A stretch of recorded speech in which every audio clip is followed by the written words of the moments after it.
बोधि धर्म, एक ऐसा नाम जिसे सुनते ही ना मन में एक रहस्य और एक गजब की शक्ति की तस्वीर बन जाती है। वो इतिहास के एक ऐसे इंसान है जिनके बारे में सच कहूं तो तथ्य कम है और कहानियां कहीं ज्यादा, पर उनका असर वो आज भी महसूस किया जा सकता है। तो चलिए आज इसी रहस्य से पर्दा उठाते हैं और उस इंसान को जानने की कोशिश करते हैं जिसने ज़ेन और मार्शल आर्ट्स की दुनिया को हमेशा के लिए बदल कर रख दिया। अच्छा, ये गोल गोल लाल रंग की गुड़िया कहीं ना कहीं देखी होगी, है ना? इन्हें कहते हैं दारुमा डॉल, और ये जापानीज कल्चर में हिम्मत ना हारने का मतलब दृढ़ता का एक बहुत ही पावरफुल सिंबल है। इनके साथ एक बड़ी मशहूर कहावत जुड़ी है, 7 बार गिरो 8 बार उठो। मतलब जिंदगी में फेल होना तो लगा रहता है, पर असली जीत तो हर बार गिरकर उठ खड़े होने में ही है। लेकिन सवाल ये है कि इस सिंबल के पीछे की कहानी क्या है? आखिर वो कौन सा साधु था, कौन सा बौद्ध भिक्षु था जिसकी जिद ने इस गुड़िया को जन्म दे दिया? बस यही सवाल हमें सीधा बोधि धर्म की रहस्यमयी दुनिया में ले जाता है। तो दारुमा की कथा, ज़ेन के संस्थापक की असाधारण कहानियां। चलिए सबसे पहले उन्हीं कहानियों में गोता लगाते हैं जो बोधि धर्म की पहचान बन गई। और यकीन मानिए ये कहानियां किसी सुपर हीरो की कहानी से कम नहीं है। देखिए, जब भी आर्ट में बोधि धर्म को दिखाया जाता है ना, तो उनकी छवि कुछ ऐसी ही होती है। घनी दाढ़ी, ऐसी आंखें जो जैसे मन के आर पार देख लें, और चेहरे पर एक गजब का दृढ़ संकल्प। इन्हीं को वो गुरु माना जाता है जो ज़ेन बौद्ध धर्म को भारत से चीन ले गए थे। और उनकी कहानियां, अरे बाप रे, यकीन करना मुश्किल हो जाएगा। कहते हैं कि उन्होंने 9 साल तक, जी हाँ 9 साल तक एक गुफा में दीवार को घूरते रहे बिना हिले डुले, जब तक कि उनके पैर ही सुन्न नहीं हो गए। उन्होंने ही शाओलिन टेम्पल के साधुओं को कुंग फू सिखाया था। और सोचिए, एक सम्राट से सीधे सीधे कह दिया कि तुम्हारे मंदिर बनवाने से तुम्हें कोई पुण्य नहीं मिला है। इतना ही नहीं, उनकी मौत के बाद भी एक अजीब किस्सा है। एक ऑफिसर ने उन्हें पहाड़ों पर बस एक चप्पल पहने भारत लौटते हुए देखा, और जब उनकी कब्र खोदी गई ना, तो उसमें सिर्फ उनकी दूसरी चप्पल मिली। तो अब हम एक रहस्यमयी व्यक्ति की बात कर रहे हैं, किंवदंती की परतों को हटाकर तथ्यों की खोज।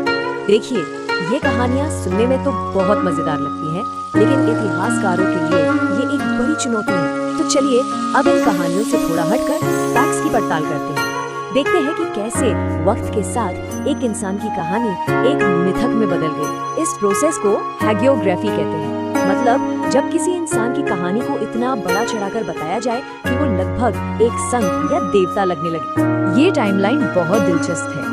ये दिखाती है कि करीब 400 सालों में बोधि धर्म की कहानी कैसे पूरी तरह बदल गई। जरा देखिए, 547 CE में सबसे पहला जो जिक्र मिलता है वो उन्हें एक फारसी साधु बताता है। लेकिन कुछ ही दशकों बाद कहानी बदल जाती है और वो एक दक्षिण भारतीय राजकुमार बन जाते हैं। फिर 645 CE आते आते उनकी कहानी में समुद्र के रास्ते आने का जिक्र भी जुड़ जाता है। और 952 CE तक तो वो सारी मशहूर कहानियां जो हम आज सुनते हैं वो पूरी तरह से उनकी पहचान बन चुकी थी। तो यहाँ हमारे सामने 2 बिल्कुल अलग अलग ओरिजिन स्टोरीज हैं। एक तरफ सबसे पुराना रिकॉर्ड जो कहता है कि वो मध्य एशिया के एक फारसी थे। दूसरी तरफ उसके कुछ वक्त बाद का एक टेक्स्ट जो दावा करता है कि वो एक महान भारतीय राजा के तीसरे बेटे थे। ये जो कंफ्यूजन है ना, यही बोधि धर्म के आसपास के ऐतिहासिक रहस्य का मेन पॉइंट।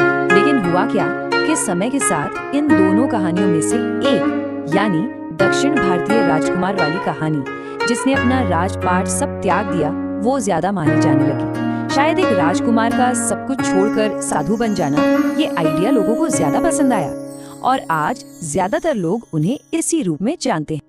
अब बात करते हैं अभ्यास के मार्ग की, वो मूल शिक्षा जो मिथक से परे है, क्योंकि बोधि धर्म सिर्फ एक कहानी नहीं थे, उनके नाम से एक बहुत गहरा फिलॉसफी, एक गहरा दर्शन भी जुड़ा है। तो चलिए अब इन मिथकों से हटकर उनकी असली शिक्षाओं पर ध्यान देते हैं। ज्यादातर स्कॉलर्स का मानना है कि अगर हमें बोधि धर्म की असली फिलॉसफी को समझना है तो बस एक ही टेक्स्ट है जो सबसे ज्यादा भरोसेमंद है, और वो है 2 प्रवेश और 4 अभ्यास। माना जाता है कि इसी में उनकी असली शिक्षाएं हैं, बिना किसी मिलावट के। तो ये 2 प्रवेश क्या हैं? इस शिक्षा के मुताबिक सच तक पहुंचने के 2 रास्ते हैं। पहला है सिद्धांत द्वारा प्रवेश, मतलब ज्ञान के जरिए पढ़कर समझकर इस सच को जानना कि सभी इंसानों का जो असली स्वरूप है वो एक ही है। और दूसरा है अभ्यास द्वारा प्रवेश, यानी अपनी जिंदगी में 4 खास प्रैक्टिस को अपनाकर सच तक पहुंचना। तो ये 4 अभ्यास कौन से हैं?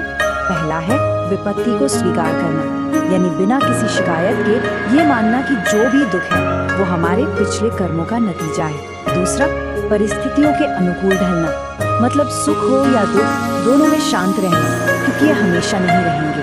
तीसरा है कुछ भी न चाहना, हर तरह के लगाव और इच्छा को छोड़ देना। और चौथा, धर्म के साथ काम करना, मतलब बिना किसी स्वार्थ के अच्छाई और ईमानदारी से अपनी जिंदगी जीना। अब बात करते हैं लचीलेपन के प्रतीक की, कैसे एक फिलॉसफी एक आइकॉन बन गई। चलिए अब वापस दूसरी दारूमा डॉल पर आते हैं और ये समझने की कोशिश करते हैं कि बोधि धर्म की ये गहरी फिलॉसफी एक छोटी सी गुड़िया में कैसे समा गई। तो ये जो मूल शिक्षा थी, हिम्मत से सब कुछ सहने की और हर हार में सिचुएशन को स्वीकार करने की, वही सदियों बाद एक जबरदस्त कहानी में बदल गई। कहानी एक ऐसे साधु की जो 9 साल तक एक ही जगह पर ध्यान में इतना मग्न रहा कि उसके हाथ पैर ही खत्म हो गए। और बस यहीं से उस दारूमा गुड़िया का डिजाइन आया, बिना हाथ पैर, गोल मटोल और नीचे से भारी, ताकि वो गिरने के बाद हमेशा हमेशा खुद ब खुद सीधी खड़ी हो जाए। ये हिम्मत ना हारने का कितना परफेक्ट सिंबल है ना? ये दारूमा गुड़िया बस एक खिलौना नहीं, ये हिम्मत बनाए रखने में एक पार्टनर की तरह है। इसका हर हिस्सा कुछ कहता है, इसका भारी तला दिखाता है कि गिरकर उठना है, इसकी खाली आंखें लक्ष्य तय करने के लिए है। जब कोई गोल सेट करते हैं तो एक आंख में रंग भरते हैं और जब वो पूरा हो जाता है तो दूसरी में। और इसका जो गंभीर चेहरा है वो मेडिटेशन के लिए जरूरी फोकस और डिसिप्लिन को दिखाता है। और कहावत तो है ही, 7 बार गिरो 8 बार उठो। उनकी शिक्षाओं का एक और बड़ा फेमस किस्सा है जब उनकी मुलाकात सम्राट वू से हुई। सम्राट ने बड़े गर्व से अपने बनवाए हुए मंदिरों के बारे में बताया और पूछा कि इन सब अच्छे कामों से उसे कितना पुण्य मिला। जानते हैं बोधि धर्म ने क्या जवाब दिया? उन्होंने कहा, कुछ भी नहीं। सम्राट तो एकदम हैरान रह गया। उसने पूछा, अच्छा तो फिर तुम कौन हो? बोधि धर्म का जवाब उनकी पूरी फिलॉसफी का निचोड़ था। उन्होंने कहा, मुझे नहीं पता। ये जवाब ये अहंकार को छोड़ने और मैं की पहचान से भी ऊपर उठ जाने का सार है। तो आखिर में बात वही आ जाती है कि ऐतिहासिक बोधि धर्म एक पहेली है, एक ऐसी शख्सियत जिसे स्कॉलर्स ब्रिकोलाज कहते हैं। ब्रिकोलाज मतलब एक ऐसी चीज जो कई अलग अलग टुकड़ों को जोड़ जोड़ कर बनाई गई हो, मतलब एक ऐसा सिंबल जिसे सदियों से कई अलग अलग कहानियों और विचारों ने मिलकर बनाया है। और यहीं पर एक आखिरी सवाल उठता है, क्या इस बात से वाकई कोई फर्क पड़ता है कि वो इंसान एक मिथक था या हकीकत? क्या ये जानना इतना जरूरी है कि कौन सी कहानी सच है और कौन सी झूठ? या फिर ये बात ज्यादा मायने रखती है कि उनसे जुड़े इस सिंबल ने, इस विचार ने आज भी हमें बार बार गिरने के बाद फिर से उठ खड़े होने में मदद की है?